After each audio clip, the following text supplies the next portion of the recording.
तो अमित जी, जैसे अभी साधना की बात हो गई कि साधना और ध्यान, तो जैसे आपने भी कई तरह की साधनाएं की है, तो आप अपनी कुछ लाइफ के एक्सपीरियंस शेयर करना चाहेंगे?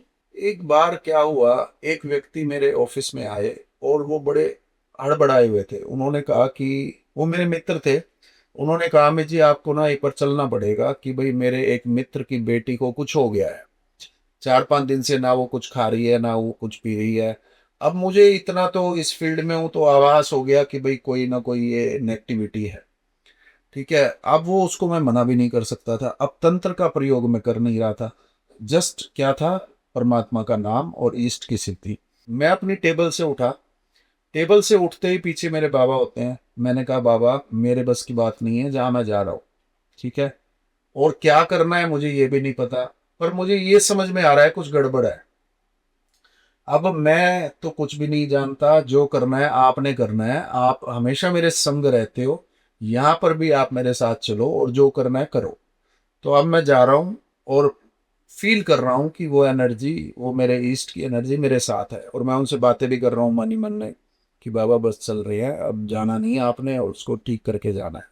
अब जब प्रिंसी जी मैं वहां जा करके देखता हूँ, एक कॉलेज गोइंग लड़की, उसका इतना बुरा हाल होया हुआ है कि वो बैठ भी नहीं पा रही और अपने पिता को ऐसे लपेट करके ना और गिरी हुई है उसके मतलब पिता के ऊपर। और उसकी वो दशा देख करके ना मेरे मतलब अंदर से ना रोंगटे खड़े हो गए, मतलब अंदर से आंसू आ गए। और वो जो पल था ना, अंदर से मैं मतलब इतना भावुक हो गया। और उस पल के अंदर देखो, हर चीज के पीछे विज्ञान है। अब थोड़ी देर पहले मैंने बात करी थी कि जब हम 100% किसी चीज के ऊपर आ जाते हैं ना, फिर चमत्कार होती है। तो अब वहां पे मैं 100% भावुक हो गया पूरा। और उस एक क्षण में मैंने प्रार्थना करी कि परमात्मा आप इसको ठीक करो, मेरे बस की कुछ है नहीं। तो फिर मुझे अंदर से आभास हुआ कि आप इस बच्ची के हाथ को पकड़ो। और जो मेरा मंत्र था, मैंने उसको बोलना शुरू करा और साथ के साथ मैंने प्रार्थना करनी शुरू करी कि ये परमात्मा, जो करने वाले आप, करवाने वाले भी आप। और इस बच्ची को, पर मैं ये जानता हूं कि इसको अभी की अभी ठीक करोगे तभी मैं यह हाथ छोड़ूंगा, नहीं तो छोड़ूंगा नहीं। और मुझे एहसास होना चाहिए कि भाई ये बच्ची ठीक हो रही है। अब क्या हुआ, वो जो मैंने बताया मूवमेंट, उसके अंदर इतनी जान नहीं थी कि वो उठ के बैठ भी पाए। वो ऐसे पकड़ा हुआ था अपने पिता को। अब जैसे ही मैंने अपने ईस्ट का नाम जपना शुरू किया, उसके अंदर इतनी पावर आ गई, इतनी पावर आ गई कि हम 5 यंग मतलब लड़के थे। पांचों ने उसको पकड़ा, दो ने उसको पांव से पकड़ा, एक ने उससे पकड़ा, उसके फादर ने पकड़ा, मैंने तो सिर्फ हाथ पकड़ा हुआ था। अब वो काबू नहीं आई किसी के। बेड से ऐसे उड़ उड़ जाए और सबने पूरी जान लगाई और उसको पकड़ने की।